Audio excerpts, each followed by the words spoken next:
ராசியாதிபதி சுக்கிரன் என்ன பண்றார், அவரே போய் ராகுவுடைய நட்சத்திரம் காற்று ராசி 9ஆம் இடம், காலபுருஷனுக்கு 3ஆம் இடம் அப்படிங்கிற ஒரு இடத்தில் 9ஆம் இடம் இளைய கலத்திரத்தை குறிகாட்டக்கூடிய இடம். அந்த இடத்துல போய் அவர் உட்கார்றார். அப்போ அதனுடைய அர்த்தம் என்னன்னா, இந்த கெட் டுகெதர் வேணும், நாம கெட்டு போகன்னு சொல்றது போல் நாம் கெட்டு போவதற்கு தேவையான நபர்கள் ஏதாவது ஒருவர் நம்மை மோட்டிவேட் செய்வார். அவருடைய பாஷையில நம்ம இன்ஸ்பயர் பண்ணுவார், நம்மை அட்ராக்ஷன் பண்ணுவார். நம்ம ஃபர்ஸ்ட் போகும்போது இந்த வெயிலுக்கு ஏதோ இளமா குழுகுழுன்னு இருக்கிறது மாதிரி தான் இருக்கும். அப்புறமேட்டு தான் ஒரு பாம்போடைய வாய்க்குள்ள போய் நம்ம முழுசா மாட்டிக்கிட்டோண்டாங்கிறது தெரிய வரும். முடிந்தவரை உஷாராக உங்களை பார்த்து கொள்ளுங்கள்.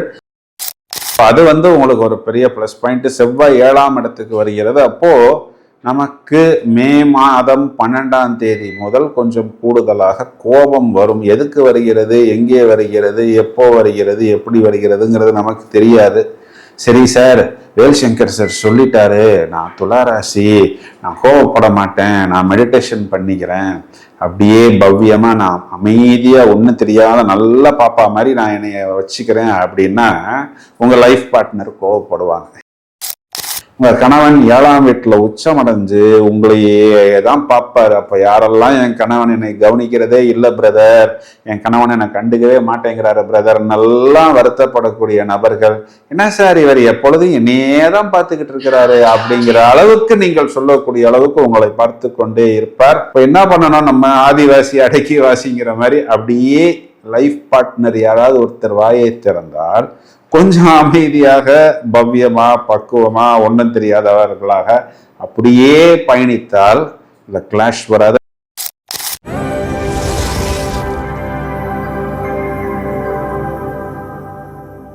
நாம் ஆர்வத்துடன் எதிர்பார்த்து காத்திருக்கக்கூடிய மே மாசத்துக்குண்டான பலன்களை விவரமாக பார்க்க போகிறோம். என்ன ஸ்பெஷாலிட்டினா, செவ்வாய் மார்ஸ் என்ற கிரகம் சொந்த வீட்டில் இருக்கிறது.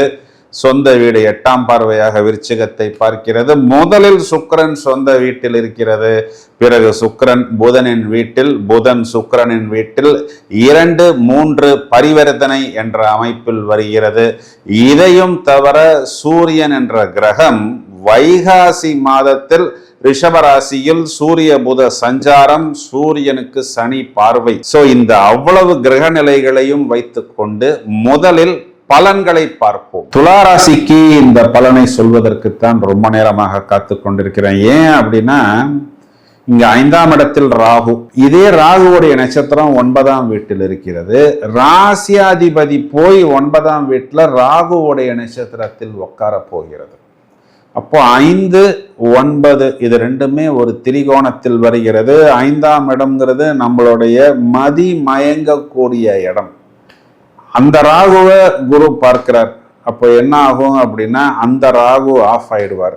ஆனா ராசியாதிபதி சுக்கிரன் என்ன பண்றார், அவரே போய் ராகுவுடைய நட்சத்திரம் காற்று ராசி 9ஆம் இடம், காலபுருஷனுக்கு 3ஆம் இடம் அப்படிங்கிற ஒரு இடத்தில் 9ஆம் இடம் இளைய கலத்திரத்தை குறிகாட்டக்கூடிய இடம்.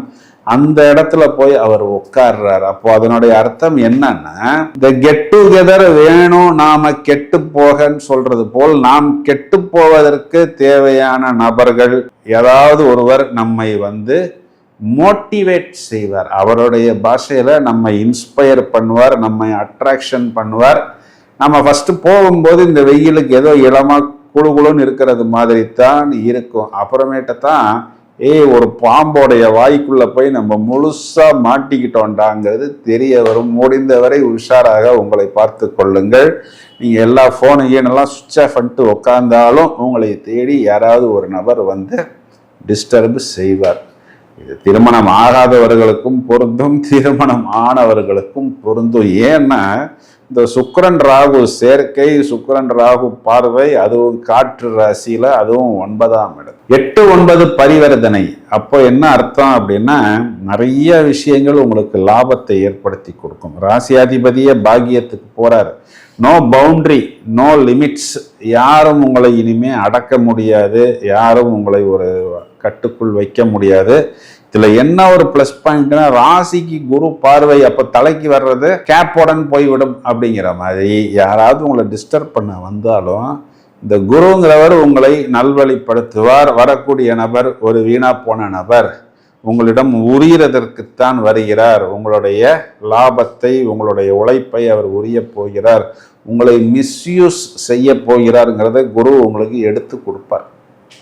இப்போ இது ஒரு பெரிய பிளஸ் பாயிண்ட்டு துலா ராசிக்கு.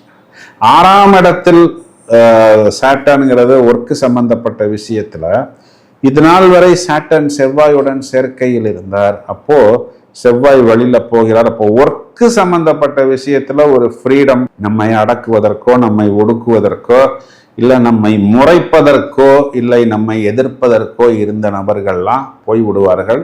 இதெல்லாம் இன்னும் நடந்து கொண்டுதான் இருக்கிறது. ஆனால் எப்படின்னா டீசெண்டாக இதெல்லாம் அவர்கள் செய்வார்கள்.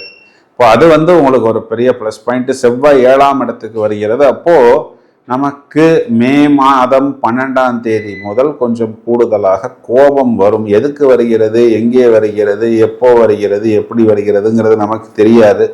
சரி சார், வேல்சங்கர் சார் சொல்லிட்டாரு, நான் துளாராசி, நான் கோவப்பட மாட்டேன், நான் மெடிடேஷன் பண்ணிக்கிறேன், அப்படியே பவ்யமா நான் அமைதியா ஒன்றும் தெரியாத நல்ல பாப்பா மாதிரி நான் என்னைய வச்சுக்கிறேன் அப்படின்னா உங்க லைஃப் பார்ட்னர் கோவப்படுவாங்க. ஏன் லைஃப் பார்ட்னர் கோவப்படுறாங்கன்னு, அவங்களுடைய வீடு 7ஆம் வீட்டுல செவ்வாய் உக்காந்துருக்கு. எதுக்கு கோவப்பட போறாங்க?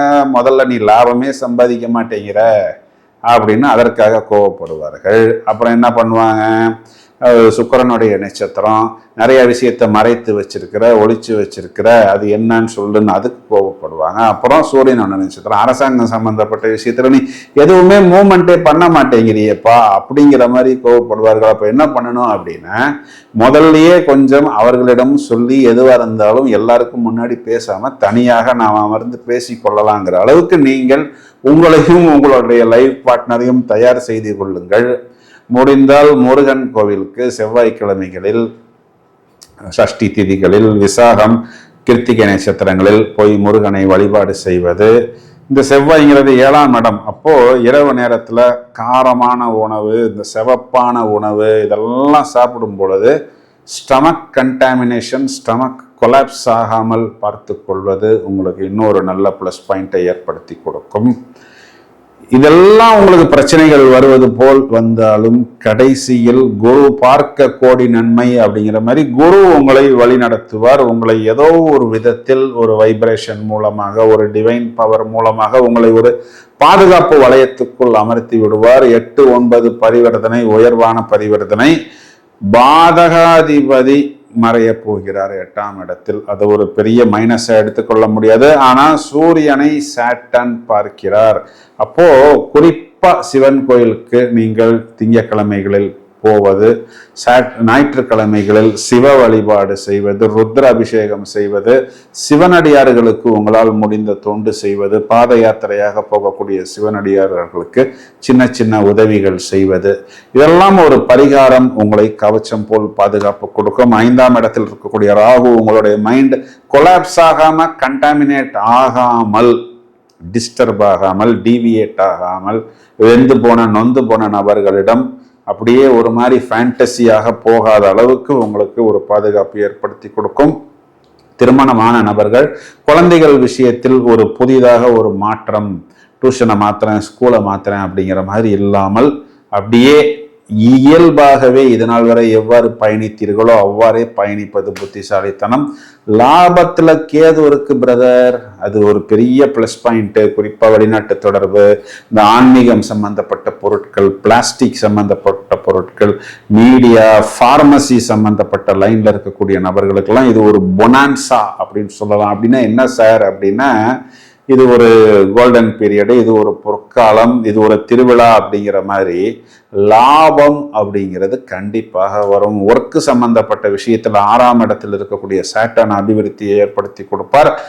கணவன் மனைவி உறவு மட்டும் கொஞ்சம் கூடுதல் கவனம் எடுத்துக்கொள்ளணும். நீங்க துளாராசி சகோதரியா இருந்தா உங்க கணவன் 7ஆம் வீட்டுல உச்சமடைஞ்சு உங்களையே தான் பார்ப்பாரு. அப்ப யாரெல்லாம் என் கணவன் என்னை கவனிக்கிறதே இல்லை பிரதர், என் கணவன் என்னை கண்டுக்கவே மாட்டேங்கிறாரு பிரதர், நல்லா வருத்தப்படக்கூடிய நபர்கள், என்ன சார் இவர் எப்பொழுதும் என்னையே தான் பார்த்துக்கிட்டு இருக்கிறாரு அப்படிங்கிற அளவுக்கு நீங்கள் சொல்லக்கூடிய அளவுக்கு உங்களை பார்த்து கொண்டே இருப்பார். இப்ப என்ன பண்ணணும், நம்ம ஆதிவாசி அடக்கி வாசிங்கிற மாதிரி அப்படியே லைஃப் பார்ட்னர் யாராவது ஒருத்தர் வாயை திறந்தால் கொஞ்சம் அமைதியாக பவ்யமா பக்குவமா ஒன்றும் தெரியாதவர்களாக அப்படியே பயணித்தால் இந்த கிளாஷ் வராது. நான் தான் ஏற்கனவே சொல்லியிருக்கிறேன், ராசிக்கு குரு பார்வை இருக்கிறது. வயதில் மூத்த நபர்கள் உணவு கட்டுப்பாடு எடுத்துக்கொள்வது, காரமான உணவு ரொம்பவும் சூடான உணவு எடுத்துக்கொள்ளும் பொழுது கொஞ்சம் 1க்கு 2 முறை பத்திரமாக உங்களுடைய உடலை பார்த்து கொள்ள வேண்டும். மாணவர்கள் தேவையான விஷயங்களை மட்டும் எடுத்து படித்தால் போரும், தேவையில்லாத விஷயங்களுக்குள் மனதை சிதறவிடக்கூடாது. மாதத்தின் தொடக்கத்துல உங்களுக்கு ராசிக்கு குருவின் புதனின் பார்வை இருக்கிறது. அப்புறம் புதன் 8ஆம் இடத்தில் மறைந்தாலும் மறைந்த புதன் நிறைந்த பலன் கொடுக்கும்ங்கிறது தான் ஜோதிட விதி. ஆனால் தேவையில்லாத விஷயங்கள்ல டைவர்ட் பண்ணாமல் யோகா, மெடிடேஷன், தியானம் போன்ற விஷயங்களில் ஈடுபட்டால் கண்டிப்பாக துளாராசிக்காரர்களுக்கு இந்த மே மாதம் ஒரு நல்ல மேன்மையை ஏற்படுத்தி கொடுக்கும். இப்ப நாம் இவ்வளவு நேரம் பார்த்த இந்த பலன்களுக்கான கிரக நிலைகளை பார்க்கும் பொழுது மே மாதம் 12ஆம் தேதி செவ்வாய் என்ற கிரகம் மீன ராசியில் இருந்து மேஷ ராசிக்கு வந்து ஆட்சி பலம் பெறப்போகிறது. மே மாதம் 14ஆம் தேதி இது நாள் வரை சொந்த வீட்டில் இருந்த சுக்கிரன் என்ற கிரகம் புதனின் வீடான மிதுன ராசி மண்டலத்துக்குள் பிரவேசம் செய்கிறார். இதையும் தவிர மே மாதம் 15ஆம் தேதி அதாவது வைகாசி மாதத்தின் தொடக்கத்தில் சூரியன் புதன் சூரிய புத ஆதிபத்தியமாக இது நாள் வரை மேஷராசியில் உச்சமடைந்திருந்த அந்த சூரியன் என்ற கிரகம் ரிஷபராசி மண்டலத்துக்குள் அமர்ந்து சாட்டனின் பார்வையை பெறுகிறார். அப்போ புதன் சுக்கிரன் பரிவர்த்தனை, குரு சுக்கிரன் சேர்க்கை, செவ்வாய் என்ற கிரகம் ஆட்சி பலம், சனி என்ற கிரகத்தின் பார்வை சூரியன் மேல். குறிப்பா அரசாங்கம் சம்பந்தப்பட்ட விஷயத்தில் மட்டும் அனைவருமே கவனமாக இருப்பது புத்திசாலித்தனம். வருடாந்திர கிரகங்கள் ராகு, கேது, சாட்டர்ன், இதில் எந்த விதமான மாற்றமும் இல்லாமல் மே மாதம் முழுவதுமே ராகு என்ற அச்சின் மீது குருவின் பார்வை வந்து விடுகிறது. மேலும் நிறைய பதிவுகள் தயாராகி கொண்டிருக்கின்றன. தொடர்ந்து இணைப்பில் இருங்கள். வாழ்த்துக்கள். Thank you friends.